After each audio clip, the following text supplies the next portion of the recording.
qu'on continue de se battre pour pas qu'on diminue les services qu'on a dans la fonction publique. Nos services publics sont trop importants. Et il faut qu'on se batte jusqu'à temps qu'on gagne. Du fond du cœur, toutes les organisations qui sont ici présentes. Sans votre présence, sans votre implication, la lutte n'est pas possible. Merci. On a oublié de souligner la présence de M. Jean-François Larose, député NPD de Repentigny. Merci, M. Larose. Écoutez, je pense qu'on l'a dit et on l'aurait dit, mais je veux vous l'entendre. Je veux vous l'entendre dire. Est-ce qu'il faut se débarrasser du gouvernement Harper? Vous a mis en lock-out pour quelques jours plus tard vous forcer à revenir au travail parce que vous donniez des services essentiels à la population. Pourquoi il vous a mis en lock-out? Si les services que vous donnez sont essentiels, pourquoi il les coupe? Il ne faudra jamais accepter qu'on vienne couper dans nos services postaux. C'est des services importants et on va être de toutes les luttes. Les services postaux, c'est un droit pour l'ensemble des citoyens et citoyennes et il faudrait que M. Harper se souvienne qu'il est le représentant de tous les citoyens et tous les citoyennes et qu'il y aura peut-être avantage à le consulter.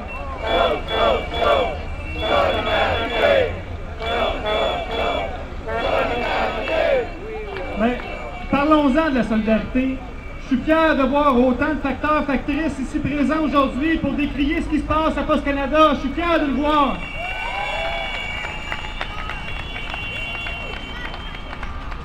Il n'est pas facteur, le petit monsieur ici. Il y a des enfants. Deepak Chopra, notre PDG, qui se fait à lui le système postal, c'est la population, c'est à nous autres, ce système-là.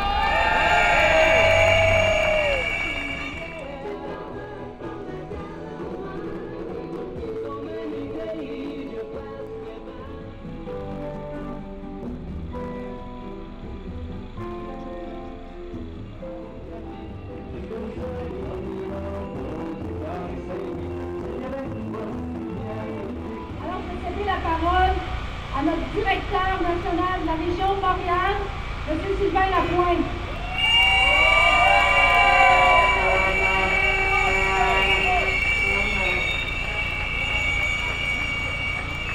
Confrères, consoeurs, amis, confrères, consoeurs aussi des autres syndicats, bienvenue!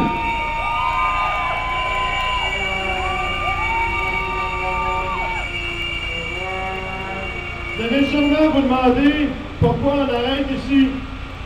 On arrête ici parce que tantôt, à votre gauche, vous allez remarquer qu'il y a une pancarte « Bureau de poste ». Mais c'est pas un bureau de poste. Si on pense que l'attaque sur Poste Canada a commencé avec Stephen Harper, on se trompe. Elle s'est empirée.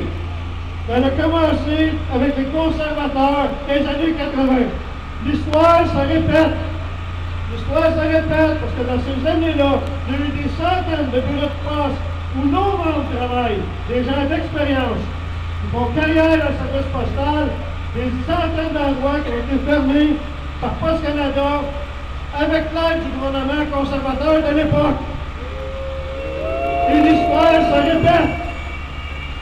Mais savez-vous quoi? En 88, on a commencé à faire une campagne nationale, comme on fait présentement. Et devinez quoi?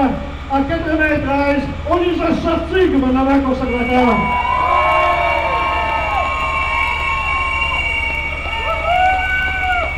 Et avec l'aide de la population, on pensez pas que c'est pas important d'être tout le monde dans la lutte.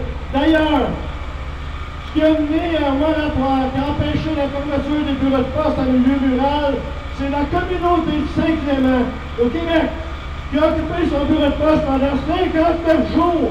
59 jours pour préserver le service postal public.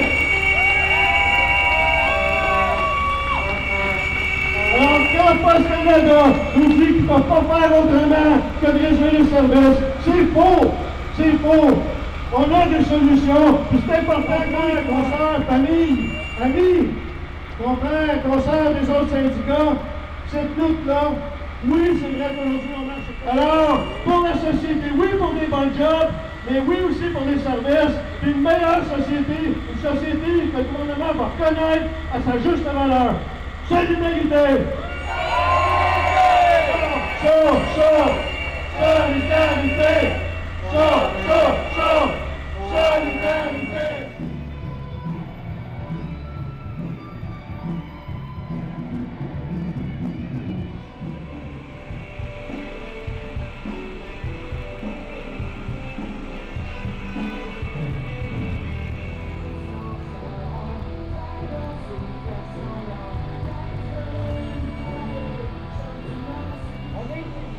Il y a un volet historique ici, où il y a la SAQ, service public. Il y avait en 2000 une succursale postale avec un comptoir juste ici. En 2000, Poste Canada a décidé de fermer la succursale. Par contre, c'est le dernier quartier où on a préservé un comptoir postal public. Ils l'ont déplacé au coin de Papineau. Donc ça, on en est fiers. Et je pense qu'on est au bon endroit de parler de fierté.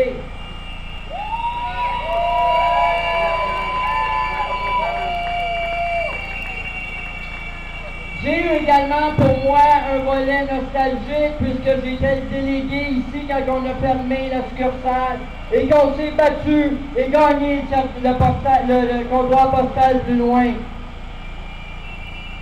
Un bureau de poste, c'est très important pour la vie de quartier, pour la vie municipale à travers le Canada et c'est un service qu'on doit préserver.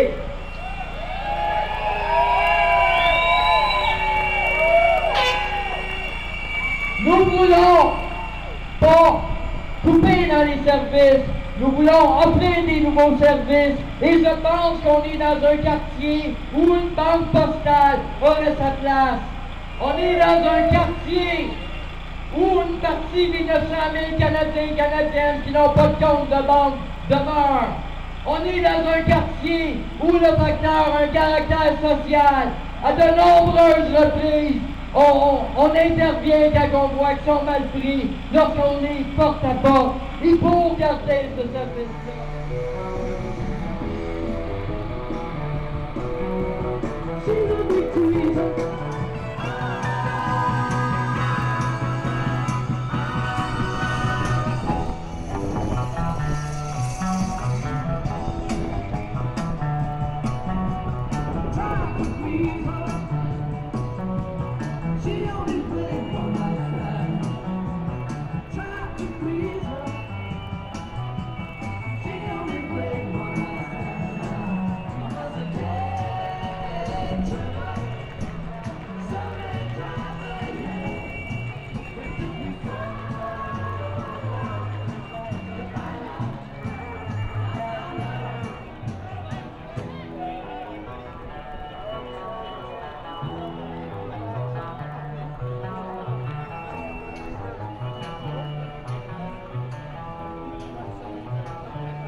logique du gouvernement.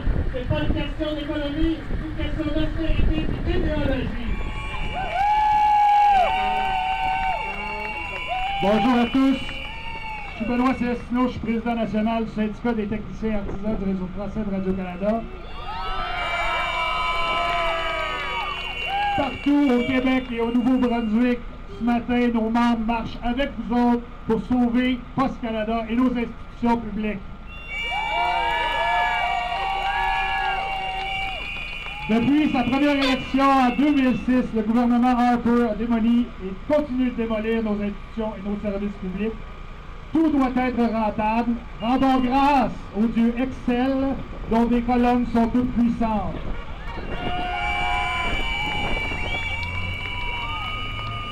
On attendrait de nos dirigeants une fierté de leur organisation. On s'attendrait à les voir monter au créneau pour défendre le service public. Mais non, nos gestionnaires, sous peau du gouvernement, prennent leur air piteux, tout en étant payés un bonus au temps où on va faire tout ce qu'il faut, on va prendre notre courage à deux mains pour mener la lutte, pour conserver un service postal public qui va livrer la poste partout, dans toutes nos maisons, parce qu'on aime nos facteurs et on veut les garder. J'ai jamais vu une réaction du public aussi grande que depuis l'annonce des coupures de services à Poste Canada. Les gens sont furieux. Ils ont raison d'être furieux parce que les conservateurs les méprisent. Ils les niaisent et ils rient d'eux autres. Comme dit Deepak Chopra, le président de Poste Canada, en comité parlementaire, on y a dit: avez-vous pensé à l'impact des boîtes postales pour les personnes handicapées, les personnes en chaise roulante ou les personnes aînées, nos personnes âgées qui vont être obligées de sortir l'hiver quand il y a de la neige et de la glace? Monsieur Deepak Chopra a répondu: ben, c'est une bonne affaire pour les personnes âgées, ça va les forcer à sortir dehors pour faire de l'exercice. Monsieur Deepak Chopra, c'est vous qu'on va sortir dehors. Solidarité! Solidarité! On vous dit qu'on prend les consorts, il a dit, il a mis, merci d'être là, merci d'être dans la rue, merci de lancer le message à Poste Canada, à Deepak Chopra et au gouvernement Harper. Le service postal va rester public et universel. Deepak Chopra a annoncé son plan à 5 points. On a eu une réaction générale de l'ensemble du public, des personnes âgées, des personnes ayant des limitations fonctionnelles, des petites et des moyennes entreprises, de l'ensemble de la population, parce que dans les faits, le service postal est une tradition qui doit rester. Non aux coupures! Non aux coupures! Non aux coupures! On le sait, qu'est-ce qu'on a à faire dans cette lutte politique-là? Oui, on a un rendez-vous. On a un rendez-vous à l'automne 2015. Mais un rendez-vous entre nous, là, tous ceux qui ont l'expérience du rendez-vous, on en a tous. Un rendez-vous, ça se prépare. Et il faut préparer ce rendez-vous-là. Il faut le préparer en prenant la rue. Et comme disait un jeune tantôt, à qui la rue? À qui la rue? À qui la rue? Donc c'est comme ça, c'est l'engagement de notre syndicat. Aujourd'hui on est à Montréal, mais on est partout au pays, partout au Québec et au Canada. Il y a des marches pour mon facteur, pour protéger le service postal, mais c'est en même temps une marche pour protéger l'ensemble des services publics. Solidarité! Solidarité!